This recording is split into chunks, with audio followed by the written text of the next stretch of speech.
My husband and my son were both killed. So this is the infamous Fruitvale Station. You've heard of folks like Michael Brown from St. Louis, but here you might hear names like Oscar Grant, Derek Jones, Brandon Lee.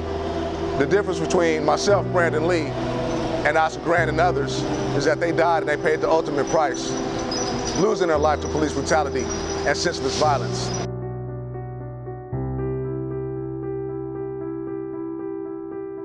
We saw 2, 3 different police cars with at least 2 officers in each car. And that represents the type of occupation that we felt while growing up in Oakland. No matter where you were, there was someone that had eyes on you. And based on their interpretation, our lives could be at stake. Because I've grown up with lived experience of being racially profiled, I don't want my kids growing up in that world. One of the purpose of T4T is to bring law enforcement in the same room as community members, without the guns, without the uniform, where they really can see eye to eye with the people that they're serving. What this creates is this real engagement where they can actually connect beyond the stereotypes, beyond the judgments that everyone has with each other. And so they can be real and human and connect.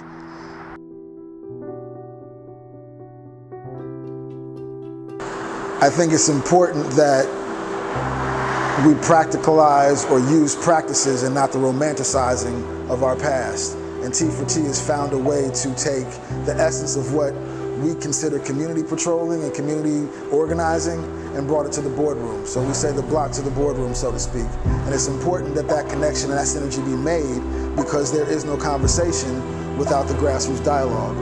As a black man who spent most of my life and energy fighting law enforcement on racial profiling cases, I believe it has become my calling to pave a proactive and preventative path to saving lives, reducing violence and liabilities. The ordinance of Training for Transformation began in Oakland, California, where I was raised and the victim of racial profiling. But when we arrived here in Oregon, we began to work as an advocate and now an agent of change, bringing community and law enforcement together.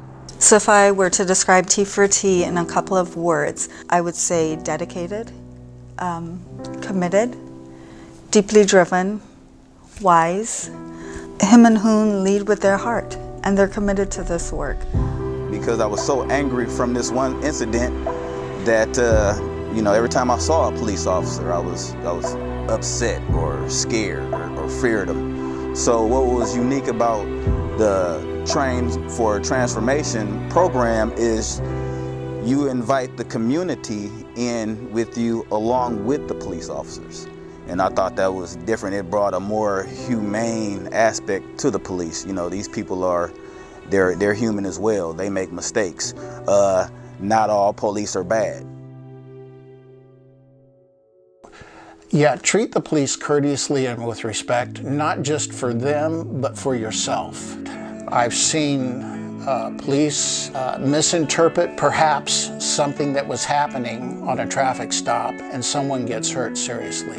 What we want to do on the street is make sure you're able to communicate with the officer if you're going to get a citation or get arrested, but we're not here to have any sort of conflict on the street. It's not a good place. It's not a good place.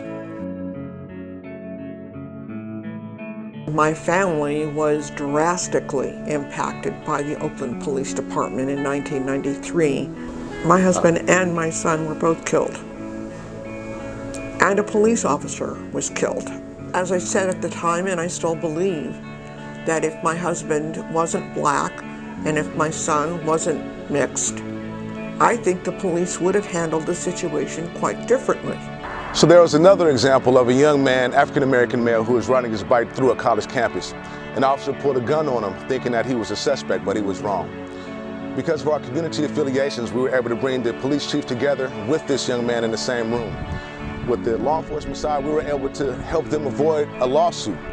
But for the young man, most importantly, we were able to rebuild his faith that he had lost through that experience.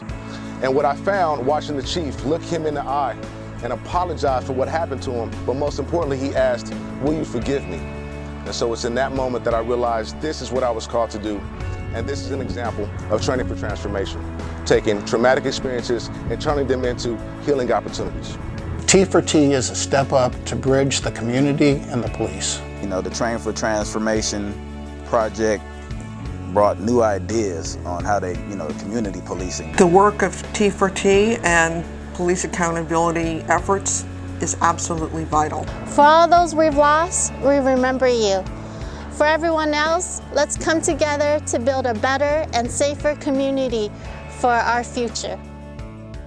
I'm proud of you, Mom and Dad.